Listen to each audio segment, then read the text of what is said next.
Hi ನಮಸ್ಕಾರ. Welcome to my YouTube channel. ನಿಮಗೆಲ್ಲರಿಗೂ ನನ್ನ ಇವತ್ತಿನ ಒಂದು ಬೆಳಿಗ್ಗೆ ಹೋಟೆಲಲ್ಲಿ ಬೆಳಗಿನ ಕೆಲಸ ನಮ್ಮ ಹೋಟೆಲಲ್ಲಿ ಯಾವ ರೀತಿ ಇರುತ್ತೆ, ಹೋಟೆಲ್ ಓಪನ್ ಆಗೋಕ್ಕಿಂತ ಮುಂಚೆ ಅಂತ ಹೇಳಿ ತೋರಿಸ್ತಾ ಇದ್ದೀನಿ. ಇವತ್ತು ಬೆಳಗ್ಗೆ ನಾನು ಫಸ್ಟು ಬಂದಿರೋದು ಸ್ನೇಹಿತರೆ. ದಿನ ಇರೋದಿಲ್ಲ, ಯಾವಾಗಾರು ಒಂದು ಸಲ ಬೆಳಿಗ್ಗೆ ಬರೋದಿರುತ್ತೆ ನನಗೆ. ಹಾಗಾಗಿ ನಿಮಗಿದೊಂದು ಪುಟ್ಟ ವಿಡಿಯೋನ ಇವತ್ತು ನಿಮ್ಮ ಹತ್ರ ಶೇರ್ ಮಾಡೋಣ ಅಂತ ಹೇಳಿ ಈ ವಿಡಿಯೋನ ಮಾಡ್ತಾಯಿದ್ದೀನಿ. ಮಾಮೂಲಿ ಕಸವನ್ನು ಹೊಡೆದ್ಬಿಟ್ಟು ಬಾಗಿಲೆಲ್ಲ ನೀರು ಹಾಕ್ಬಿಟ್ಟು ಮತ್ತು ನೆಲ ಒರೆಸ್ತಾರೆ. ಎಂದಿನಂತೆ ಎಲ್ಲ ಹೋಟೆಲಲ್ಲೂ ಅದೇ ರೀತಿ ಮಾಡ್ತಾರೆ ಸ್ನೇಹಿತರೆ. ಎಲ್ಲರೂ ಇದೇ ಕೆಲಸ ಮಾಡೋದು. ಇಲ್ಲಿ ನಮ್ಮ ಟೇಬಲ್ಗಳು ಎಲ್ಲ ಸೋಫಾ ಎಲ್ಲ ಒರೆಸ್ಬೇಕು ಬೆಳಿಗ್ಗೆನೇ, ಅದು ಸಹ ಧೂಳಾಗಿರುತ್ತಲ್ವ ಹೋಟೆಲಲ್ಲಿ. ಹಾಗಾಗಿ ಈಗ ನೋಡಿ ಫ್ರೆಂಡ್ಸ್, ಈಗ ಈರುಳ್ಳಿಯನ್ನು ಹೆಚ್ಚಿಟ್ಕೊಂಡಿದ್ದಾರೆ, ರೆಡಿ ಮಾಡ್ಕೊಂಡಿದ್ದಾರೆ ಪಲ್ಯಕ್ಕೆ. ಈರುಳ್ಳಿ ಮತ್ತು ಹಸಿಮೆಣಸಿನ್ಕಾಯಿ ಎಲ್ಲನೂ ಸಹ ಈಗ ಈರುಳ್ಳಿ ಪಲ್ಯಕ್ಕೆ ಅವರು ಈಗ ಮಾಡ್ಕೊತಾರೆ ಸ್ನೇಹಿತರೆ. ಒಂದು 5 kg 4 kg ಬೆಳಿಗ್ಗೆ ಮಿನಿಮಮ್ ನಾವು ಫಸ್ಟ್ ಟ್ರಿಪ್ಪು ಮಾಡಲೇಬೇಕಾಗುತ್ತೆ. ಎನಿ ಟೈಮ್ ನಾವು ಮಾಡೋಕ್ಕಾಗೋದಿಲ್ಲ, ಖಾಲಿ ಆದಂಗೆ ಮಾತ್ರ ಮಾಡ್ಕೊತೀವಿ.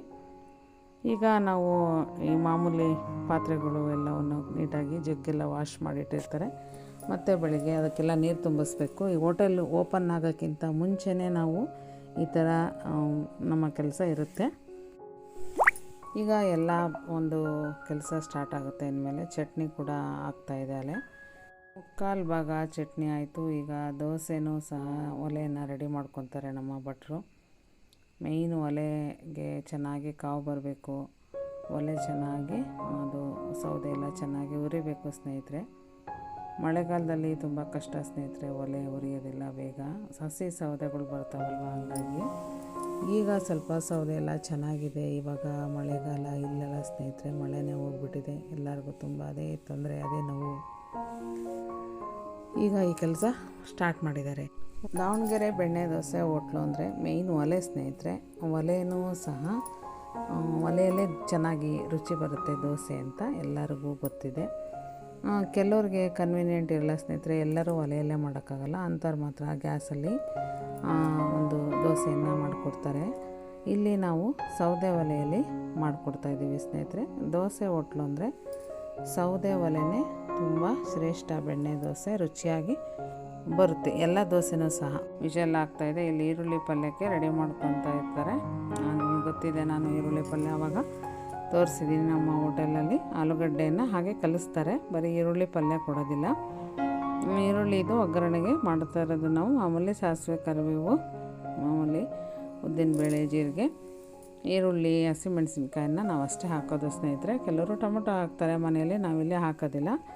ಇಲ್ಲಿ ಪ್ಲೈನ್ ಈರುಳ್ಳಿ ಪಲ್ಯ ಅಷ್ಟೇ ನಾವು ಆಲೂಗಡ್ಡೆಗೆ ಮಾಡ್ಕೊತೀವಿ. ಫಸ್ಟ್ ಟ್ರಿಪ್ ಇದು.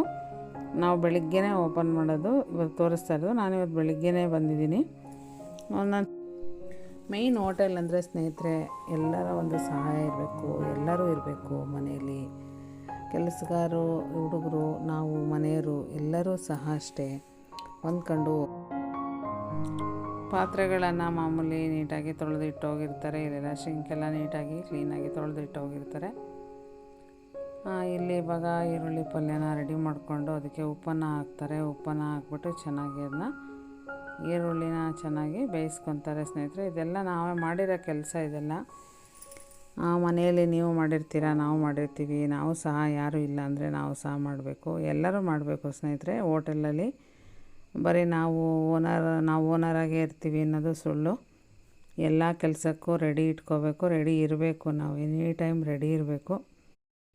ಇವತ್ತಿನ ಕಾಲದಲ್ಲಿ ಹೋಟೆಲ್ ಮಾಡೋದು ಸುಲಭ ಅಲ್ಲ ಸ್ನೇಹಿತರೆ. ನಾನು ಇದು ನನ್ನ ಅನುಭವದಲ್ಲಿ ಹೇಳ್ತಾ ಇರೋದು, ಸುಮ್ಮನೆ ಹೇಳ್ತಾ ಇಲ್ಲ. ಎಲ್ಲ ಥರ ಕೆಲಸಗಳು ಗೊತ್ತಿದ್ದರೆ ಮಾತ್ರ ಹೋಟೆಲ್ ಮಾಡಬೇಕು ಸ್ನೇಹಿತರೆ. ಕೆಲಸ ಗೊತ್ತಿಲ್ಲದಲೇ ಯಾರು ಯಾವುದೇ ಒಂದು ವ್ಯವಹಾರನ ಮಾಡಬಾರ್ದು ಅಂತ ಹೇಳ್ತೀನಿ. ಕೆಲಸದ ಬಗ್ಗೆ ನಮಗೆ ಅನುಭವ ಇಲ್ಲದಲೇ ನಾವು ಮಾಡಿದ್ರೆ ತುಂಬ ಕಷ್ಟ ಆಗುತ್ತೆ. ನಾವು ಚನ್ನಗಿರಿಗೆ ಬಂದು ತುಂಬ ವರ್ಷಗಳಾಯಿತು ಸ್ನೇಹಿತರೆ. ಇಲ್ಲಿದ್ದರೆ ನಾವು ಇಷ್ಟು ವರ್ಷಗಳ ಕಾಲ ಹೋಟೆಲನ್ನು ಮಾಡಲಿಕ್ಕೆ ಆಗ್ತಿರಲಿಲ್ಲ. ಇಲ್ಲಿ ನಾವು ಎಲ್ಲ ದಿನವೂ ಕಲ್ತ್ಕೊಂತಾನೆ ಹೋಗ್ತೀವಿ. ಹೋಟೆಲ್ ಅಂದರೆ ಎಲ್ಲ ಬರುತ್ತೆ ಅಂತ ನಾವು ಅಂದ್ಕೊಂಡ್ರೆ ಅವತ್ತೇ ನಾವು ದಡ್ಡರಾಗ್ಬಿಡ್ತೀವಿ. ದಿನವೂ ಕಲಿಯೋದಿರುತ್ತೆ ಸ್ನೇಹಿತರೆ. ಯಾವುದೇ ಕೆಲಸ ಆಗಿರ್ಬೋದು, ನಾವು ಎಷ್ಟು ಕಲಿತೀವೋ ಅಷ್ಟು ನಮಗೆ ಒಳ್ಳೆಯದು. ಪಲ್ಯಕ್ಕೆ ಉಪ್ಪನ್ನು ಹಾಕ್ಬಿಟ್ರೆ ಚೆನ್ನಾಗಿ ಬೇಯುತ್ತೆ ಸ್ನೇಹಿತರೆ. ಪಲ್ಯಕ್ಕೆ ಫಸ್ಟಿಗೆ ಉಪ್ಪು ಹಾಕ್ಬಿಟ್ರೆ ಚೆನ್ನಾಗಿ ಕರಗುತ್ತೆ. ಇಲ್ಲ ಅಂತಂದರೆ ಪಲ್ಯ ಅದು ಚೆನ್ನಾಗಿ ಈರುಳ್ಳಿ ಬೇಯೋದಿಲ್ಲ. ಫ್ರೆಶ್ಶಾಗಿ ನಾವು ಅವಾಗವಾಗೆ ಮಾಡ್ಕೊತೀವಿ. ಎಷ್ಟು ಬೇಕೋ ಅಷ್ಟು ಪಲ್ಯ ಮಾಡ್ಕೊತೀವಿ ಸ್ನೇಹಿತರೆ, ಅವಾಗವಾಗೆ ಮಾಡ್ತೀವಿ. ಈಗ ಇಲ್ಲಿ ಹಾಲು ಕಾಯ್ತಾ ಇದೆ. ಈ ಕಡೆ ಈಗ ಟೀಗೆ ಇಡಬೇಕು. ಟೀ ಆದಮೇಲೆ ಮತ್ತು ಕಾಫಿ ಡಿಕಾಕ್ಷನನ್ನು ಮಾಡ್ಕೋಬೇಕು. ಅಂದರೆ ಫಿಲ್ಟರ್ ಕಾಫಿಯನ್ನು ನಾವು ಮಾಡ್ಕೋಬೇಕಾಗುತ್ತೆ. ಟೀ ಮಾಡ್ಬೇಕಾದ್ರೆ ಸ್ನೇಹಿತರೆ ಬರೀ ಗಟ್ಟಿ ಹಾಲಲ್ಲೇ ಮಾಡೋಕ್ಕಾಗೋದಿಲ್ಲ, ಬರೀ ನೀರು ಹಾಲಲ್ಲೂ ಮಾಡ್ಬೋದು ಸ್ನೇಹಿತರೆ. ಇಷ್ಟು ಪ್ರಮಾಣ ಅಂತ ಇರುತ್ತೆ ಒಂದು ಟೀ ಮಾಡ್ಬೇಕಾದ್ರೆ. ಮನೆಯಲ್ಲೇ ಮಾಡಿದ್ರು ಅಷ್ಟೇ, ಹೋಟೆಲಲ್ಲಿ ಮಾಡಿದ್ರು ಅಷ್ಟೇ ಸ್ನೇಹಿತರೆ, ತುಂಬ ನೀರು ಹಾಕ್ಬಿಟ್ರೆ ಟೀ ಚೆನ್ನಾಗಾಗೋದಿಲ್ಲ. ನಮ್ಮ ಹೋಟೆಲಲ್ಲಿ ಟೀ ಎಲ್ಲ ಕುಡಿದಿರ್ತಾರೆ ಸ್ನೇಹಿತರೆ, ನಾನು ಸುಳ್ಳು ಹೇಳ್ತಾ ಇಲ್ಲ. ಅವರೆಲ್ಲ ತುಂಬ ಇಷ್ಟಪಡ್ತಾರೆ ನಮ್ಮ ಹೋಟೆಲ್ ಟೀ. ನಮಗೆ ಇದೇ ಥರನೇ ನಾವು ಮಾಡಿರೋದು. ಒಂದು ಬ್ರಾಂಡ್ ಅಂತ ನಾವು ಟೀ ಪುಡಿ ಹಾಕಿದ್ದೀವಿ. ತುಂಬ ಒಳ್ಳೆಯ ಕಂಪ್ನಿ ಟೀ ಪುಡಿಯನ್ನು ಹಾಕ್ತೀವಿ. ತುಂಬ ಚೆನ್ನಾಗಿದೆ ಅದು. ಆ ಟೀ ಪುಡಿನೇ ನಾವು ಯೂಸ್ ಮಾಡೋದು ಇಲ್ಲಿವರೆಗೂ. ಮನೆಯಲ್ಲಾದರೂ ಅಷ್ಟೇ, ಹೋಟೆಲ್ಲಾದರೂ ಅಷ್ಟೇ ಸ್ನೇಹಿತರೆ. ಕಾಫಿ ಪುಡಿ ಆದರೂ ಮನೆಯಲ್ಲಾದರೂ ಅಷ್ಟೇ, ಹೋಟೆಲ್ಲಾದರೂ ಅಷ್ಟೇ, ನಾವು ಅದನ್ನೇ ನಾವು ಯೂಸ್ ಮಾಡ್ತೀವಿ. ಇಲ್ಲಿ ಫಿಲ್ಟ್ರನ್ನ ಬಿಸಿ ಮಾಡ್ಕೊತಾ ಇದ್ದಾನೆ ನಮ್ಮ ಹುಡುಗ. ಈಗ ಸ್ನೇಹಿತರೆ ಈಗ ಕಾಫಿ ಡಿಕಾಕ್ಷನ್ನ ಅದನ್ನ ಪೌಡರನ್ನು ಹೊಡಿಬೇಕಾಗುತ್ತೆ. ಸ್ವಲ್ಪ ಬಿಸಿ ಮಾಡ್ಕೋಬೇಕಾಗುತ್ತೆ ಇದನ್ನ. ಆಮೇಲೆ ಒಂದು ಕಾಫಿ ಫಿಲ್ಟ್ರ್ ಆ ಪೌಡ್ರ್ ಇದೆಯಲ್ವ, ಆ ಪೌಡ್ರ್ ಹಾಕ್ಬಿಟ್ಟು ಆಮೇಲೆ ನೀರನ್ನು ಚೆನ್ನಾಗಿ ಕುದಿಸಿ ಹಾಕಬೇಕಾಗುತ್ತೆ. ಟೀ ಆದಮೇಲೆ ನಾವು ಕಾಫಿ ಆದಮೇಲೆ ದೋಸೆ ಎಲ್ಲ ಹಂಚು ರೆಡಿ ಆದಮೇಲೆ ಮತ್ತು ಪಲ್ಯ ರೆಡಿ ಆದಮೇಲೆ ಚಟ್ನಿ ರೆಡಿ ಆದಮೇಲೆ ನಾವು ಇಲ್ಲಿ ಹೋಟೆಲ್ ಓಪನ್ ಮಾಡ್ತೀವಿ. ಈಗ ನೀರನ್ನು ಚೆನ್ನಾಗಿ ಕಾಯಿಸ್ಕೋಬೇಕು. ಚೆನ್ನಾಗಿ ಕಾಯಿಸ್ಕೋಬೇಕಂದ್ರೆ ಚೆನ್ನಾಗಿ ಕುದಿಸ್ಬೇಕು ಫ್ರೆಂಡ್ಸು. ಕುದಿಸಿದ್ರೆ ಮಾತ್ರ ಚೆನ್ನಾಗಿರುತ್ತೆ ಕಾಫಿ. ಮನೆಯಲ್ಲಾದರೂ ಅಷ್ಟೇ, ಕೆಲವರು ಚೆನ್ನಾಗಿ ಕುದಿಸೋದಿಲ್ಲ, ಹಂಗಾಗಿ ಕಾಫಿ ಚೆನ್ನಾಗಾಗೋದಿಲ್ಲ. ನಮ್ಮ ಮನು ಬಂದ ಈಗ ಬೆಳಿಗ್ಗೆ ಅವನ ಕೆಲಸ, ಅವನ ಟೈಮಿಂಗ್ಸ್ ಅವ್ನು ಬಂದ. ಈಗ ಅಲ್ಲಿ ಕಸ್ಟಮರ್ ಒಬ್ಬರು ಪಾಪ ದೋಸೆ ಕೇಳ್ತಾ ಇದ್ದಾರೆ, ದೋಸೆ ಕೊಡಿ ನಮಗೆ ಬೇಕೇ ಬೇಕು ಪಾರ್ಸಲ್ ಅಂತ. ಈಗ ನಮ್ಮ ಭಟ್ರು ಒಲೆ ಅವರಿಗೆ ಹತ್ತಿತು, ಚೆನ್ನಾಗಿ ಹಂಚು ಚೆನ್ನಾಗಿ ಕಾಯ್ತು. ಈಗ ದೋಸೆ ಹಾಕ್ತಾರೆ ನಮ್ಮ ಭಟ್ರು. ದೋಸೆ ಹಾಕಿದ ತಕ್ಷಣ ಅವ್ರಿಗೆ ಕೊಡೋದು ಸ್ನೇಹಿತರೆ. ಹಿಟ್ಟು ರೆಡಿ ಮಾಡ್ಕೊತಾರೆ ಅವರು ಬೆಳಿಗ್ಗೆ. ಅಂದರೆ ಅವರ ಒಂದು ಹದ ಏನಿದೆ, ಅವ್ರು ಹೆಂಗೆ ಹಾಕಬೇಕೋ ಆ ರೀತಿ ಮಾಡ್ಕೊತಾರೆ. ಇಲ್ಲಿ ಟೀ ಸಹ ಆಯಿತು ನಮ್ಮದು.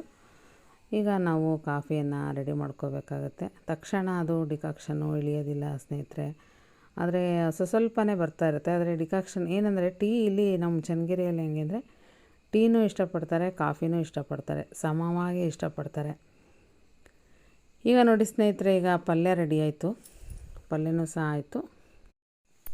ನೀರು ಚೆನ್ನಾಗಿ ಕುದೀತಾ ಇದೆ. ಇವಾಗ ಚೆನ್ನಾಗಿ ಕುದ್ದಿರೋ ನೀರನ್ನು ನಾವೀಗ ಕಾಫಿಯ ಪೌಡರ್ ಏನಿದೆ ಹಾಕಿದಾರಲ್ವ ಅದಕ್ಕೆ ನಾವೀಗ ಹಾಕಬೇಕಾಗುತ್ತೆ. ಇಲ್ಲ ಅಂದರೆ ಫುಲ್ಲು ಕಾಫಿ ರುಚಿ ಬರೋಲ್ಲ ಸ್ನೇಹಿತರೆ. ಚೆನ್ನಾಗಿ ಕುದಿಸ್ಬೇಕು ನಾವು ನೀರನ್ನು.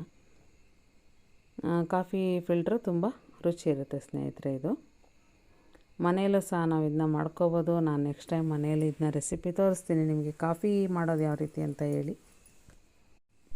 ಈಗ ಕೊನೆ ಸಾರಿ ಈಗ ಹಂಚನ್ನು ಚೆನ್ನಾಗಿ ಪೇಪರಲ್ಲಿ ಒರೆಸ್ಕೊತಾರೆ, ಮತ್ತೆ ನೀರು ಹಾಕ್ತಾರೆ, ಮತ್ತು ಹಂಚನ್ನು ಅವರು ಸೆಟ್ ಮಾಡ್ಕೊತಾರೆ ಅವರಿಗೆ ಎಷ್ಟು ಒಂದು ಹೀಟ್ ಬೇಕು ಅಂತ ಹೇಳಿ.